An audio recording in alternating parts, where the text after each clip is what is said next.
El caso de Sandra Cantú. La desaparición de un hijo es uno de los miedos más grandes que puede tener un padre. Las estadísticas señalan que 8 millones de niños, es decir, 22.000 cada día, desaparecen cada año en todo el mundo. En España, donde se sitúa la historia de hoy, un niño se pierde cada poco tiempo y se sabe que muchos son secuestrados por desconocidos. Algunos de esos casos han tenido un trágico final que desgarra no solo a los familiares, sino también a toda una comunidad e incluso un país. 3 veces por semana, en este canal, te traeremos los crímenes que han impactado a todo el mundo, desde desapariciones hasta los más terribles asesinatos. Injusticia, impunidad, corrupción y las más duras sentencias serán los acompañamientos de estas historias. Antes de comenzar con el relato, te pido que te suscribas y actives la campanita con todas las notificaciones. Tampoco olvides dejar tu like, ya que de esa manera podremos seguir creando contenido. Sin nada más que decir, analicemos juntos todos los detalles de esta historia criminal. Sandra Rani Cantú, nacida el 8 de marzo de 2001, fue hija de una pareja de origen hispano, María Chávez y Daniel Cantú. La niña vivía junto a su madre, sus abuelos y sus 3 hermanos mayores, 2 jovencitas de 20 y 11 años y un hombre de 15. Residían en una comunidad de casas móviles llamada Parque del Sol, integrada por unas 100 viviendas y conocida como un lugar familiar y seguro en la ciudad de Alcalá de Henares. Daniel, el padre de Sandra, vivía en Sevilla y tenía poco contacto con la niña.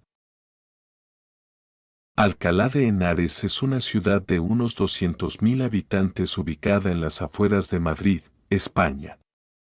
Es un suburbio histórico y cultural, conocido por su universidad y su pasado literario, hogar de Miguel de Cervantes.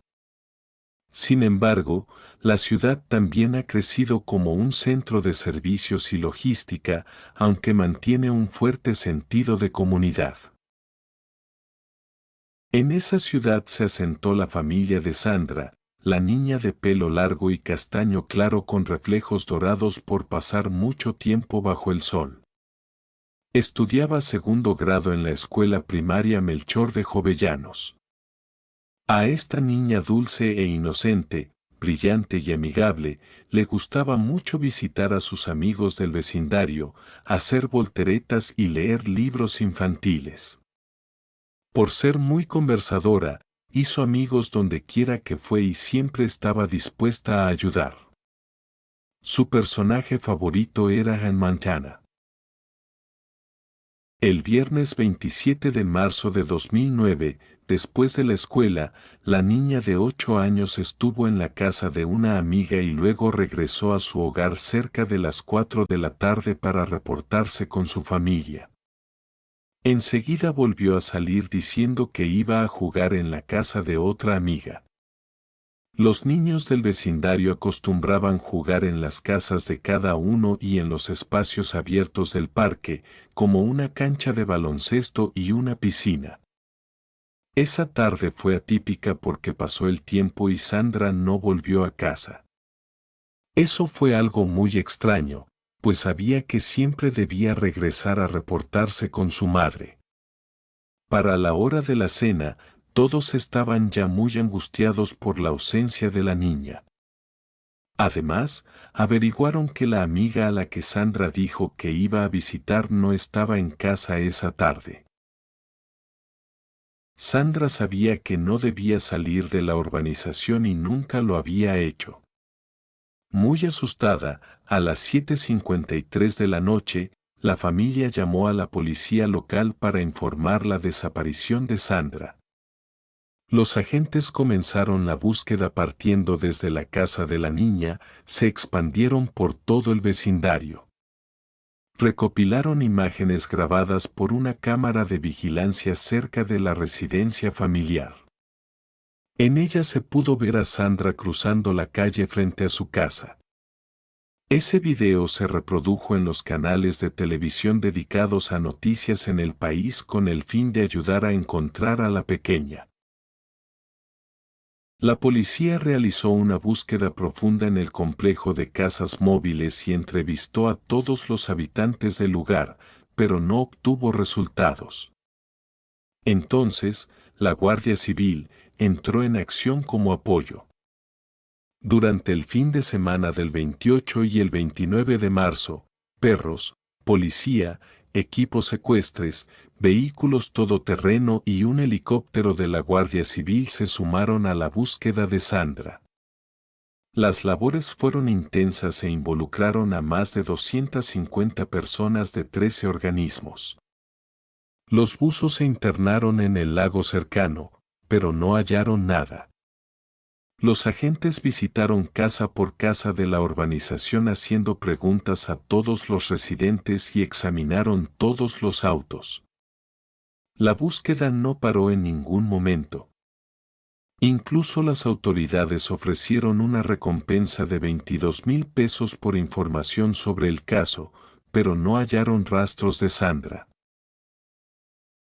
El primer sospechoso fue un hombre de la zona al que vieron besando a Sandra en los labios 2 años antes en la piscina local cuando ella tenía 6 años. Su nombre era Fernando Herrero y tenía unos 60 años. La abuela de la niña pudo ver en 2007 cómo él le quitó el cabello de la cara a Sandra y la besó en los labios. La familia hizo la denuncia. Entonces, ahora con la desaparición, Fernando fue entrevistado por los investigadores, pero aseguró que no tuvo nada que ver con lo sucedido y que la besó aquella vez solo por ser agradable. La policía incautó algunos CDs del hombre. Los detectives también entrevistaron a Daniel Cantú, el padre de Sandra. Pero el hombre vivía en Sevilla y tenía muy poco contacto con su hija. Hacía más de un año que no la veía. El triste hallazgo. 10 días después de la desaparición de Sandra, el 6 de abril de 2009, unos trabajadores agrícolas drenaron un embalse a pocas millas del vecindario. Esa tarea la llevaban a cabo 2 veces al año. Lo que descubrieron sorprendió a todos. En el fondo del estanque, que medía unos 150 m de largo y unos 30 m de ancho, había una maleta. Dentro de ella encontraron el cuerpo de Sandra en posición fetal. La niña vestía la misma ropa que tenía cuando desapareció.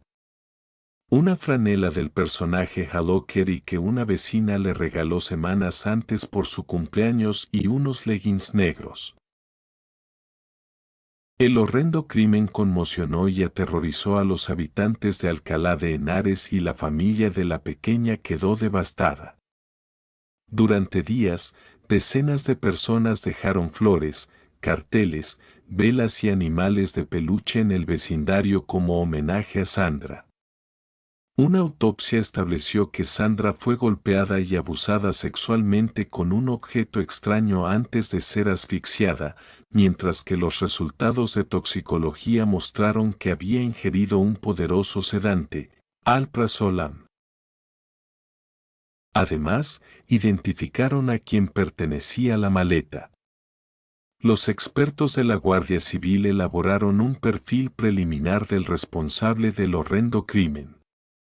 Tenían la idea de que se trataba de un hombre blanco de entre 25 y 40 años con antecedentes penales de agresión sexual o pornografía infantil. Alguien que secuestra con fines sexuales y luego mata. Por eso se enfocaron en todos los hombres del vecindario de casas rodantes, pero luego enfilaron sus sospechas hacia alguien totalmente diferente cuando identificaron a la propietaria de la maleta donde fue hallado el cuerpo. Melissa Chantel Ucabi. Jugando en la casa del enemigo. Melissa nació el 23 de febrero de 1981 en el condado de Murcia, en España. Fue la mayor de 9 nietos. La joven de 28 años era maestra voluntaria de la escuela dominical de la Iglesia Bautista de Alcalá de Henares, donde su abuelo ejerció el rol de pastor. Creció en el sur de España y estuvo viviendo entre Alcalá de Henares y Murcia después de la secundaria. En su vida de adulta pasó por momentos difíciles y le resultó complicado conseguir y mantener un trabajo estable. En 2002, Melissa pidió una orden de restricción contra un exnovio, a quien acusó de acoso, amenaza de asesinatos y de herir a su abuelo. Pronto esa historia quedó atrás y en agosto de 2003, con 5 meses de embarazo, se casó con su novio del momento, Jaime Hidalgo. Ese mismo año Melissa se declaró en bancarrota. Sus deudas ascendían a 26.300 euros. Pero la mala racha continuó. La relación con su esposo no funcionó y se separaron en agosto de 2004. El divorcio se concretó en septiembre de 2005. Según los documentos del divorcio, la mujer acusó a su marido de secuestrar a su hija y de violencia doméstica, cargos que Jaime negó con vehemencia. Sin embargo, Melissa recibió la custodia total de su hija Lucía. Siempre fue una madre amorosa con una sólida formación religiosa. Vivía entonces en el sur de España, donde se dedicó a ser planificadora de eventos y estudió criminología en un instituto técnico comunitario. A Melissa le encantaba un buen drama de televisión sobre crímenes, especialmente la famosa serie La Ley y el Orden. Melissa llevó una vida solitaria con antecedentes de problemas de salud mental, incluyendo cuadros graves como trastorno límite de la personalidad, bipolaridad y esquizofrenia. Según su familia, la mujer luchaba por criar sola a su hija y a veces sufrió episodios de depresión. Además, tenía un historial de cortarse a sí misma en los tobillos. Para equilibrar su mente le prescribieron varios medicamentos muy potentes como benzodiazepinas y anfetaminas, además de un antidepresivo. También tomaba furosemida, un diurético utilizado para problemas cardíacos e hipertensión. En 2007, Melissa fue considerada por la policía como persona de interés en 2 incendios ocurridos en La Palma, a unos 480 km de distancia de Alcalá. Pero la mujer nunca fue acusada en esos casos. En junio de 2008, sus abuelos, el pastor Juan Gómez y su esposa Carmen, le pidieron a Melissa que los ayudara a empacar para mudarse a Alcalá de Henares, por lo cual los planes de la mujer cambiaron. Ella vivió en Alcalá años atrás y decidió entonces instalarse allí nuevamente junto a Lucía en la casa rodante de sus abuelos. En el mismo vecindario vivía Sandra Cantú a solo unas 5 casas de distancia. Enero de 2009, una niña de 7 años desapareció por unas horas en la urbanización. Hicieron la denuncia en la policía y hubo una intensa búsqueda que se prolongó varias horas. Luego, Melissa llevó a la niña a su casa y de acuerdo con la familia, la pequeña estaba drogada. La niña apenas susurraba y lloraba muchísimo. No podía mantenerse en pie sin ayuda y no podía caminar. Cada vez que intentaba hacerlo se caía. Sus padres la llevaron al hospital donde tras unos análisis les dijeron que tenía benzodiazepinas en su torrente sanguíneo. La familia temía que la niña hubiera sido abusada sexualmente, pero los exámenes no revelaron nada en ese sentido. Un oficial de la policía de Alcalá interrogó a Melissa, pero la mujer se mostró indignada por la acusación. Al mismo tiempo, se conoció que la madre de la niña tenía problemas con las drogas. No hubo evidencias contra Melissa, así que el caso no prosperó. Hubo otro extraño evento que reveló nuevamente las extrañas actitudes de Melissa. Ella le dijo a Daniel Gómez, un hombre de 37 años con el que salía ocasionalmente, que estaba embarazada y él entonces decidió casarse con ella. La mujer tenía incluso el número de teléfono de un servicio de trajes de novia en una libreta. El 2 de marzo de 2009, la pareja se encontró en la iglesia. Melissa le dio una bebida a Daniel y él se la tomó, pero le pareció que tenía un sabor extraño. Luego no pudo recordar nada más. Esa noche la policía encontró a Daniel desmayado en una calle de acceso a un restaurante de comida rápida. Él despertó en la comisaría, pero nunca denunció a Melissa. Todo eso ocurrió unas 3 semanas antes de la muerte de Sandra.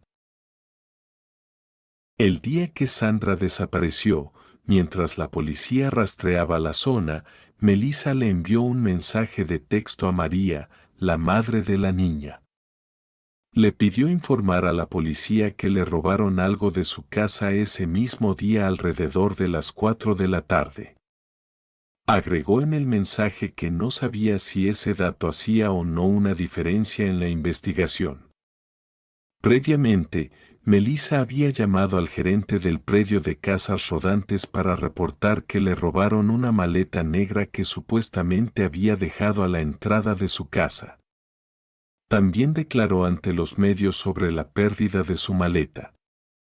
Al día siguiente, durante una vigilia por Sandra, Melissa, muy agitada y llorando, se acercó a los investigadores para decirles que había encontrado una nota en el suelo.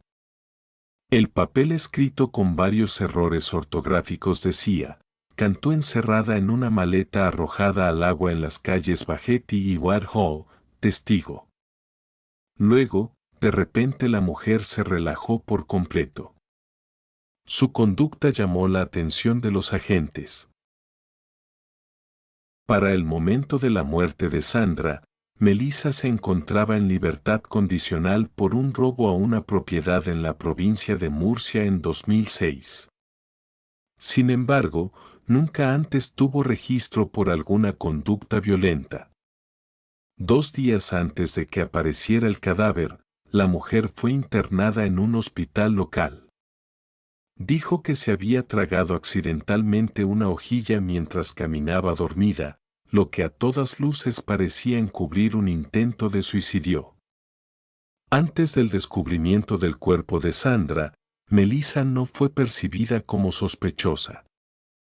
La entrevistaron varias veces, pero los policías pensaron que ella quería llamar la atención y que no había pruebas que la vincularan con la desaparición de Sandra. Sin embargo, todo cambió luego que el cuerpo de Sandra fue hallado justamente en una maleta que Melissa indicó que le habían robado. Entonces, los investigadores comenzaron a observar más de cerca el comportamiento de la mujer. Luego, otra pista clave llegó a los detectives.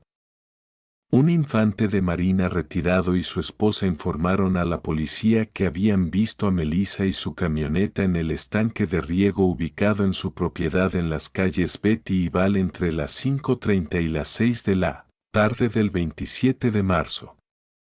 Los esposos reconocieron a la mujer en la televisión y señalaron que cuando la vieron ese día parecía distraída y apresurada. Ella les dijo en ese momento que se detuvo en el lugar porque necesitaba orinar rápidamente. La policía continuó revisando las imágenes de la cámara de vigilancia instalada fuera de la casa de Sandra y se dieron cuenta de que la niña caminaba en dirección a la casa de Melissa a las 3:54 de la tarde del 27 de marzo. La cámara captó la camioneta de la mujer conduciendo en el lado opuesto 8 minutos después. Más tarde fue cuando llamó al gerente del vecindario para informar el robo de su maleta. Alrededor de las 5:30 de la tarde, una cámara de vigilancia del estacionamiento de la iglesia grabó cuando Melissa conducía en dirección al estanque de riego y media hora después estaba de vuelta. Nuevas evidencias en la iglesia. Los agentes de la Guardia Civil registraron la iglesia a profundidad y recogieron un rodillo de metal en la cocina que tenía una mancha de sangre y un mango doblado. El análisis de ADN reveló que la sangre coincidía con la de Sandra. También se determinó que el cordón con el que cerraron la maleta era el mismo que faltaba en la persiana del salón de la escuela dominical. Entrevistaron también al abuelo de Melissa, el pastor Juan Gómez, y se llevaron varios artículos de la vivienda de la familia. Encontraron en una computadora de la casa una noticia de septiembre de 2008 que reportaba cómo unos buzos israelíes habían hallado una maleta con los restos de una niña de 4 años desaparecida. El 9 de abril de 2009, Melissa salió del hospital a las 7 de la mañana. Más tarde fue a la policía para ser interrogada nuevamente.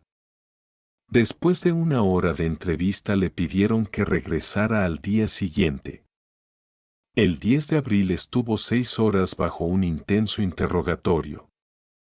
La mujer, con el paso del tiempo, fue quebrándose y pasó de estar calmada a ser presa de la angustia. Finalmente admitió que causó la muerte de Sandra, pero creó una elaborada historia de muerte accidental y pánico. Dijo que ese día se disponía a llevar la maleta a la iglesia, pero se encontró con Sandra y entonces decidieron jugar al escondite. Le dijo a la niña que se metiera en la maleta y luego la cerró completamente. Posteriormente, según el extraño relato, Melissa dejó sus llaves y el teléfono celular. Se subió a su carro, se fue a la iglesia y allí olvidó por completo a Sandra. Cuando regresó y abrió la maleta, encontró a la niña sin vida. Dijo que intentó reanimarla y le colocó una toalla pequeña en la frente para refrescarla. Afirmó que luego entró en pánico y de pronto pensó en arrojarla al embalse. La historia obviamente no tenía ninguna credibilidad. Como consecuencia, quedó detenida en la cárcel del condado. Su primera reacción fue estallar en llanto, pero luego recobró la calma. 4 días después de su arresto, Melissa fue acusada de asesinato con circunstancias especiales de violación con un objeto extraño, actos lascivos con una menor de edad y asesinato durante un secuestro. Según el registro de cargos del fiscal, la muerte de Sandra ocurrió con malicia y premeditación luego de haber sido abusada. La policía cree que Sandra se dirigía a jugar a la casa de Melissa, tal como se observa en la cámara de vigilancia, y que poco después fue asesinada. Pero lo que la policía no pudo exponer fue un motivo para el crimen. Todos en la comunidad quedaron atónitos con la noticia. Les pareció increíble que una residente de la zona, madre de una niña que jugaba con el resto de los chicos del vecindario, terminara siendo una asesina despiadada. El juicio, llanto, asombro y conmoción. Melissa apareció en el tribunal para la lectura de cargos con el traje rojo de la prisión y grilletes. Tenía unas marcas en la frente que aparentemente se hizo ella misma. Lloraba y temblaba mientras el juez expuso los cargos. Por el tipo de acusaciones, la mujer se exponía a pena de muerte o cadena perpetua sin posibilidad de libertad condicional. En la audiencia, la defensa de Melissa solicitó una orden de la corte para una evaluación médica de la acusada, así como una orden de silencio en torno al caso para evitar que los detalles pudieran influenciar al jurado. Muchos de los familiares de Sandra y de Melissa lloraron durante la audiencia. Hubo un gran dolor, especialmente cuando se leyó el cargo de violación. Melissa reaccionó con más fuerza, cerrando los ojos y ahogando un sollozo. Su padre, Juan Gómez, dijo que su familia estaba en shock por lo sucedido y que no reconocía a su propia hija. Su exesposo, de 26 años, declaró después que si bien Melissa luchó frecuentemente con problemas emocionales y llegó a estar medicada, no creyó nunca que podía ser capaz de ser violenta. Él quedó absolutamente asombrado al enterarse de la acusación contra la madre de su hija. Cuando la vio en la corte, simplemente no la reconoció. Jaime no tuvo más contacto ni con Melissa ni con su propia hija, de quien pidió la custodia tras el encarcelamiento de su exmujer. Él se volvió a casar y tuvo otros hijos. Tras la acusación, hubo al menos 3 audiencias en las que Melissa se negó a declarar si era inocente o culpable, lo que demoró el proceso judicial, hasta que finalmente en junio, la mujer afirmó que era inocente. Más tarde, en agosto, la Fiscalía del Condado de Madrid sumó otros delitos. Haber drogado a la niña de 7 años en 2007 y a su exnovio Daniel. En abril de 2010, la defensa pidió la exhumación del cuerpo de Sandra para una segunda autopsia, pero finalmente desistieron de la petición porque el médico forense, jefe del condado, explicó que habían preservado muestras relevantes del cadáver en caso de que la defensa quisiera ordenar análisis independientes para determinar si la niña fue violada. Finalmente, el 10 de mayo de 2010, casi un año después de haberse declarado inocente, en una audiencia de rutina como parte de la fase previa del juicio en la Corte Superior del Condado de Madrid, Melissa, de 29 años, cambió su declaratoria original. Se declaró culpable de asesinato en primer grado con circunstancias agravantes de secuestro. La mujer hizo un acuerdo con la fiscalía para que retiraran los otros cargos en su contra, actos lascivos sobre una menor y violación y haber drogado a la niña de 7 años y a su exnovio. Su propósito al admitir la culpabilidad fue evitar una posible condena a la pena de muerte. Más adelante, después de que el juez levantó la orden de silencio, se comenzaron a revelar más detalles de cómo Melissa asesinó a Sandra. Con base en el reporte del patólogo, el fiscal Tomás Delgado dijo que la niña fue asfixiada con un trozo de paño empapado en alcohol. Las autoridades encontraron también un trozo de tela manchado de sangre que estaba atado alrededor de la cabeza de Sandra y anudado en una soga. La causa de la muerte fue asfixia homicida. Antes, según los documentos de la fiscalía, Melissa la sedó, la llevó a la iglesia y la agredió sexualmente con un objeto extraño, aparentemente el rodillo que encontraron. Al final, Melissa fue sentenciada a cadena perpetua sin posibilidad de libertad condicional. El día en que recibió la condena, solo pudo decir que no sabía por qué había ejecutado el horrendo crimen. Afirmó que todavía no podía entender por qué hizo lo que hizo y agregó que tendría que luchar con esa pregunta por el resto de su vida.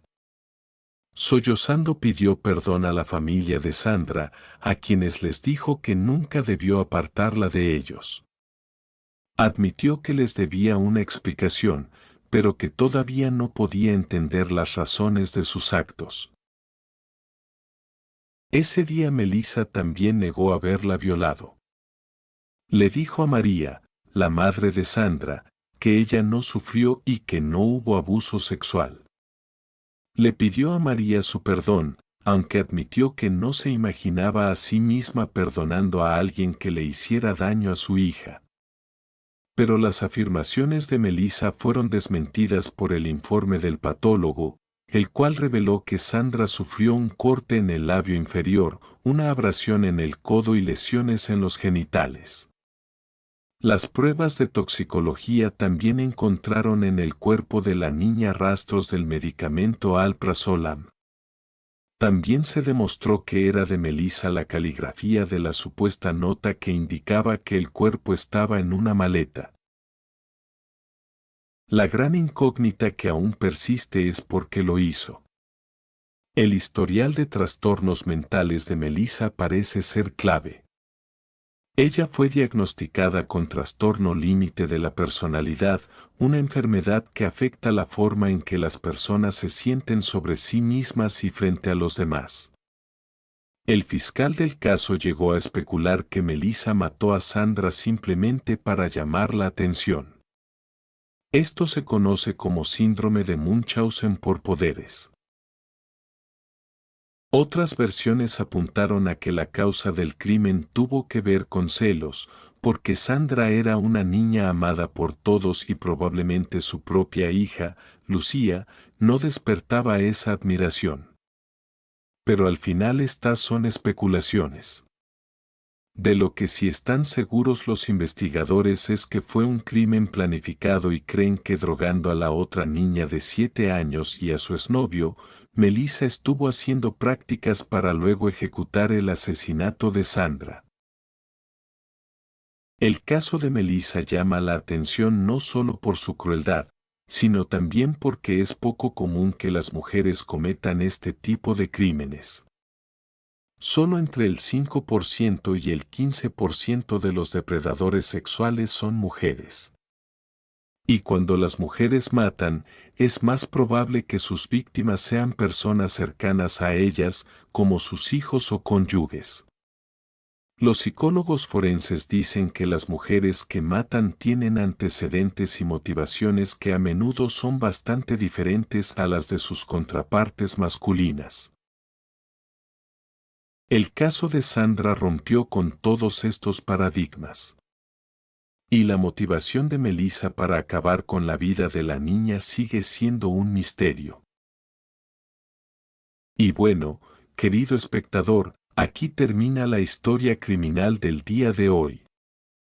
Me interesaría mucho saber tu opinión, así que te pido que la dejes en los comentarios del video. Siempre con respeto a la víctima y su familia. Podemos debatir, pero siempre con el respeto que todos merecemos. De nuevo, te recuerdo que te suscribas y dejes un like para dejarme saber que mi trabajo es de tu agrado. Buenas noches.